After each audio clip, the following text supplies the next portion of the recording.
Joining me for this very important conversation is Wale Oshunde, a lawyer. Welcome to Rubbing Minds. Thanks for having me. And also, we have a governance consultant, Dapo Adaramewa. Welcome to Rubbing Minds. Thank you. So, the Abuja elections have concluded. I would like to know, what were your expectations? And did you see the Abuja elections as a foretelling of what's to come in 2027? I'll start with you, Wale. Yeah, so I think this is indeed a litmus test for the leadership of INEC, and by extension, the government of the day. I mean, since Professor Yakubu left office, I think a lot of responsibilities, have shifted on the shoulders of the current chairman of INEC. People are looking for fresh ideas, a difference. Like when I say difference, I mean a major difference from what we witnessed in, the last election. They are really hoping that indeed, votes would count in 2027. And I think it's got to really deliver. That's the truth, because this might just be the last chance that we have as a country to get it right in terms of organizing credible, transparent, free and fair elections in Nigeria, because you would see that a lot of people are fast losing confidence in the system. And so, yes, I mean, the election, the FCT election, would indeed serve as a litmus test, for what is to come. And then, of course, the confidence that the people have probably reposed, in the current leadership of INEC and, by extension, the federal government. Okay, I'll pose the same question to you, Dapo. Yes, it definitely was a test. I think the results so far show that INEC was not as prepared as it should be, considering the size of the election. Obviously you have a body that's meant to be in charge of a larger election, has requested billions upon billions of naira to run those elections, and now we have a small election in a relatively small part of the country. And we saw a lot of the atypical issues that we always have with INEC. Obviously, there are people arriving late at the polling units, issues with the beaver system verification, issues of vote buying while INEC officials are present. I think there's a few places where ballot boxes were allegedly, taken away. So it is a litmus test, and unfortunately, I don't think he's off to a good start. It's a bit of an embarrassing start for his tenure. Well, I would like to take you back to what you said in your answer about this not just being a litmus test for INEC, but also for this government in terms of their commitment to ensuring free, fair, and I'll add, safe elections for Nigerians. So how would you say the government in whole has performed in ensuring that Nigerians are encouraged to exercise their franchise and are reminded that indeed their votes count? So in this particular election, I think the federal government has tried to be very simple and, encouraging, to be honest, because from what I saw on television and then the reports that we also got from people in Abuja, I think the avenues, were created for people to go out there and exercise their rights, to vote in an election. But then again, we saw reports of voter apathy. We saw a lot of people playing football as against going to vote and all that, right? So I wouldn't really say that it is the government that has failed to create the enabling environment for people to go out there to vote. But I think it is the people that are fast losing confidence, in the institutions that have been created, for this exercise to happen, But again, look, we need to talk to our brothers and sisters. We cannot afford to lose hope. Whether the government likes it or not, whether anybody likes it or not, this is the only right that we've got to elect leaders into offices. And so we must then go all out, ensure that we participate in the system, we trust it as much as possible, and then we, of course, hold leaders to account with respect to the results that come out of these processes. Okay, so but we cannot afford to fold our arms, sit back, and say, well, because we have lost trust or hope, we are not going to participate, then what is going to happen? But there must be a reason why Nigerians are not participating in their numbers. And if I feel that, one, my vote is not going to count, or I'm not safe, or people are going to arrive late, then I might just think, maybe I don't want to spend the whole day, voting, and at the end of the day, it's not going to really matter. So, Dako, what needs to be done for the average Nigerian not to see this as yet another elections that allegedly people will say that the results are already out even before people cast their votes because they just feel like their votes don't count? Well, the foundation would have been, the real-time electronic transmission of results. That would have been a signal to the Nigerian people that this government means business and that things are going to change. Well, seeing as that has been left to the discretion of INEC, it is time for the INEC leaders to come out and show everybody that that is indeed what they're going to do. They need to show Nigerian people that things have changed, right? But regardless of that, we have to face the fact that Nigerians cannot afford to not try. I've encountered a lot of people that have that stance, and we get into debates about it. And my question is very simple, and nobody has ever been able to answer. What choice do you have, right? If you do not engage with the political system, if you do not try, are you dooming yourself and future generations to more of the same, to the rigging of our elections? I don't know why Nigerians seem to have this idea that things can't get worse. I assure you things do get worse. You only need to look across the pond to many African states that have had the same leader for 20 plus years. Things can and will guaranteed get worse if Nigerians stay away from the polls, if they don't engage, right? And then there's a burden on the opposition as well. It's about time the opposition becomes a united front and shows the Nigerian people that we will do everything that is legally available to us to ensure that your votes will count. And Abuja election was a perfect opportunity to do that, but I think there's a lot of work that could be done and should be done. Moving away from, voter behavior and voter apathy, let's look at things like security, because at the end of the day, it's the responsibility of the government to protect the lives and properties of its citizens. But if going to cast my vote is going to put my life in danger, you can't tell me to still try if I'm going to end up in a coffin. So I think the major issue here is one of security. And we've heard of, ballot boxes being snatched, issues of violence. I don't know. What needs to be done at this point? Because we have just about 12 months, and that's not a lot of time. To be honest, Isabella, I think it's just a case of resolute citizenship. Look, I tell you, I completely agree with Apple's points. If we say we're not going to participate, then we'll be deceiving ourselves, we'll be joking, because we've got no other choice. We just have to keep trying until we get it right in this country. Look, the citizens must galvanize themselves. I mean, all of us, we must come to that juncture where we tell ourselves that we've got no other country and that this process has to work. And so all we just need to do is to stay resolute and participate and ensure that once we cast our votes, we stay there, we watch, we see that the votes are counted for, of course, transparently transmitted, and then everybody goes home quietly, peacefully. You understand? If we need to drop everybody at their various doorsteps, let's do so. Like nobody can confront a united set of people. So if we move in our numbers, yes, that's what you're saying, exactly, that we'll be able to make a mark, we'll be able to swing things, right? Absolutely. We'll be able for our voices to count. But let's even look at the Abuja elections. You mentioned the opposition needing to get their act together. Has the opposition gotten their act together looking at what played out in Abuja? I think the opposition is taking some steps towards making a difference. But I think Abuja was an opportunity and a wake-up call for every member of the opposition to realize that it is going to be more of the same. Nothing has changed. Every opportunity that can be exploited will be exploited. We had cases of people having their polling units moved around in order to disenfranchise them. That's so many other issues that, to be honest, we have to ask ourselves, what did anybody expect? What did the opposition expect? It's not a new thing, right? So it's time for the opposition to learn lessons, go back, plan. And the easiest place to start, select a candidate. I know that I believe it should be His Excellency Peter Obi, but it is time for the opposition to select one candidate, present a united front, and start preparing for the next election.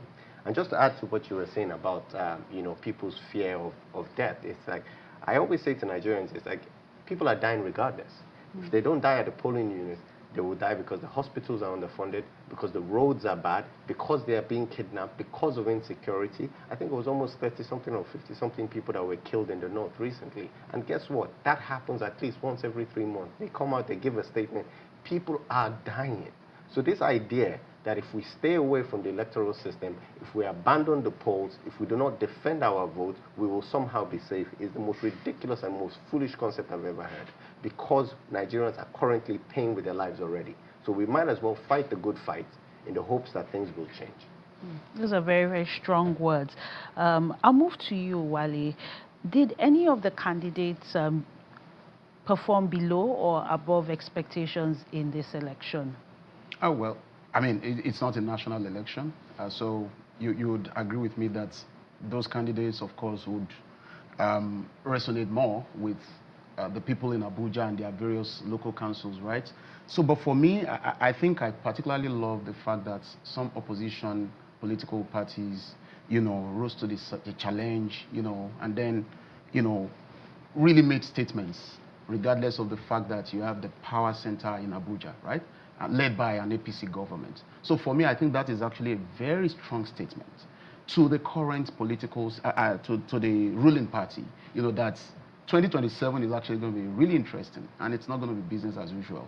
People are currently strategizing. People are, doing everything humanly possible to unseat the current government. And so if they must remain in office, they have to do something extra special to want to make Nigerians, vote for them. So personally, I think I'm loving what is going on now. People are saying that, look, it's not going to be business as usual.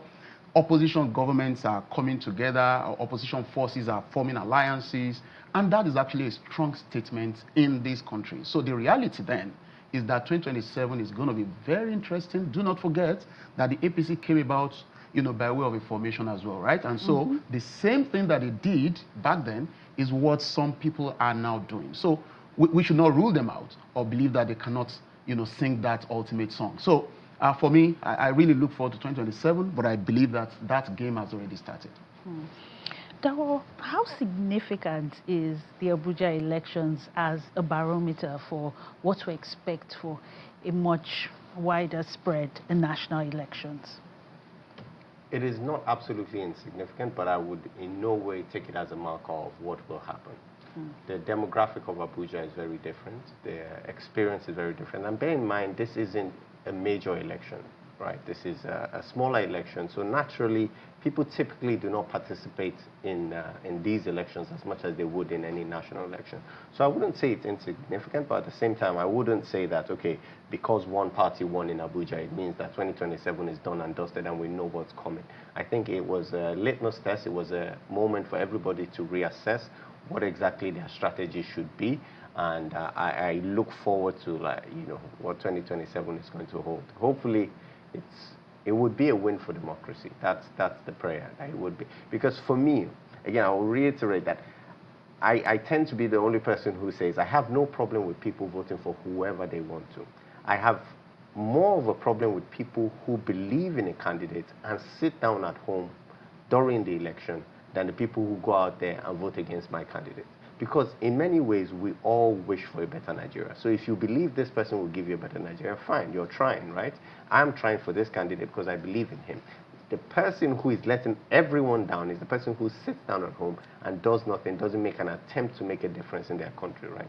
I think we all need to engage and strive towards making a new Nigeria possible.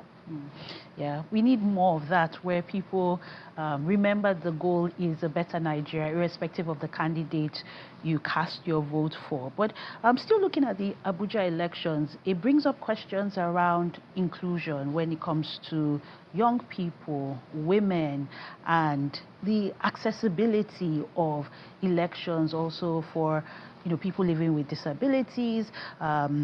Do you feel that the INEC has proven itself that they are capable to ensure that everyone is included and we have an election that is representative of us as a people? I completely think so. Successive INEC chairpersons, from Professor Jega to even before Professor Jega, Professor Morris, Gubadia, to Professor Jega, to even Professor Yaku. I think they have actually done a lot of advocacy. They've tried their best, to make arrangements for people with disability. But I think the ultimate work lies with the National Assembly, really. We need to pass laws that would enable not only INEC, but even the Nigerian people, the political party structure, the political party system, the politicians themselves, to make these things work. For example, I leave you with the advocacy for a permanent seat for women, in the National Assembly. That's actually a fantastic idea. How it would happen, of course, we need to sit together and, bring that about, right? But I think it's such a fantastic thing because I just cannot understand how in this country we have less than 50 women in parliament. It doesn't make any sense.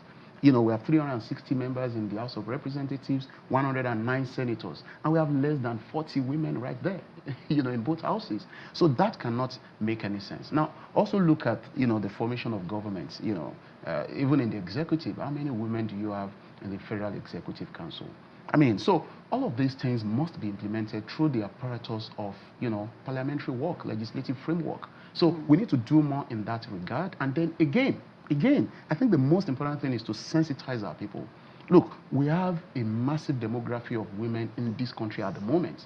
We have a lot Clearly, of more women. We're more than half of the population. Exactly. So now my question, Isabella, I'm sorry, is that what are the women then doing in terms of sensitizing one another about the path that they have through the ballot, to put in fellow women in offices? So that, I think, is another conversation that the women and girls, of course, must have in this country as well. Do you think that that's more the work of the National Assembly, or do you think the parties themselves need to also be committed to a truly inclusive government? Or do you think it has to be law before we're going to have women, we're going to have young people and people living with disabilities in power? I think it's, funny enough, I think it's the people themselves, right? I think politicians are very simple people, right? They dance to the tune, they are very selfish, but they dance to the tune of the person who gives them what they want. What they need now, more than anything, is vote. What they need is active participation in their political system, in their parties. So if women take it upon themselves to engage with the system, to be part of delegates for political parties, to vote, if possible, as a bloc within elections, then people will listen. That's just the way politics work. They only listen to the people who give them what they want. And what they want, what they need now, is votes. So the Nigerian people need to understand that if you do not play the game, you will not be listened to. You will not matter. And we need to wake up to our part in it. Nobody's going to save Nigeria. Absolutely nobody. I think they said the U.S. sent like 20 or something soldiers to help save the Nigerians from the killings that are happening in the north. And to me, that's laughable. The U.S.'s history in insurgency is an absolute fail. Nobody can and will save Nigeria if we, the Nigerian people, do not take on our own responsibilities. And it's just that simple. So it always goes back to the people. It goes back to them. Yeah. But I hear you, and as a woman, I say, okay, yes, we need to come, we need to do more in terms of advocacy. But I do think that this government, I do think that INEC can do more in terms of advocacy. I don't know, do you get that sense? If I look at one of the freest and fairest elections, the 1994 elections, there was that sense of hope, that sense of everybody wants to go to the polls to cast their votes. And I was a child then. Do you get that same sense that like we're all excited, even compared to last elections? We're seeing city boys, village boys, but is that the sum total of the Nigerian people? I'll be very honest with you, and maybe many people would not agree with this, but it is not the primary responsibility of INEC to galvanize people for elections. It is their primary responsibility to organize elections. Okay, now, in terms of how people participate, they reel out guidelines and what have you and whatever, okay? So, and then maybe putting out information, okay, is one of the connecting points to how elections are organized. But if you talk about galvanizing people to go out there to vote on election day and to ensure that their votes count, it is actually the people themselves, either through the formations of civil society organizations or even the politicians in various constituencies going all out to say, people, you need to go out there, vote for me, and another one is also saying, no, vote for me or vote for my political party, and then they desensitize people through all of those means, right? And then people, must also talk to people in their respective families, villages. I go back home, I talk to my people, make sure you vote, your votes will count. We need to go all out regardless, and make sure that we do what is right for our country. It is our civic responsibility. It is a constitutional right, okay? And so it is not INEC. I do not think that it is the responsibility of INEC to organize elections and then again go and start pleading or arranging people or organizing people to go and vote as well. No. They should focus on their primary deliverable, which is organizing free, fair, transparent, credible, bankable, trustable elections. Okay? Safe elections. Exactly. So, but I think it is on the people to galvanize, the mainstream or the forces of the people together to encourage them to go out en masse and vote. Dakwa, do you share the same sentiment? To an extent, yes. But where do you differ? I would say the institutions have a role to play. You mentioned the 1994 election, right? Yes. The Nigerian people hadn't been battered by repeated failed elections at that point. They hadn't experienced rigging on a scale that we have now, cycle after cycle, right? So there is that responsibility on these institutions, I guess, to ensure that things are encouraging, right? And the only way to make it encouraging, like you said, actually, is to ensure that it's free and fair, right? The moment you do that, it will naturally encourage people. Now, yes, where I do agree is the sense that, in fact, if INEC goes out and starts encouraging people to vote in such a way, it can get skewed, and people will be like, okay, it seemed like he was hinting at this party, or that advert seemed to, contain the colors of this other party. So there's a fine line, but I think the conditions should be set. But I think ultimately, it's a balance. People have their own responsibilities. The institutions have a responsibility to ensure that we create a free. I'll tell you what in closing. Like, if I know that I'm going to participate in a free, fair, transparent, and I'll say safe election, you won't have to say too much. I'll go and vote. And that responsibility still lies on INEC and this government to ensure that we're safe and not sorry. So, again, I'll try and do my own part. It's a civic responsibility, but nobody wants to die. Absolutely. Thank you very much, Dakwa Daramewa and Wale Oshunde. Thanks for having me.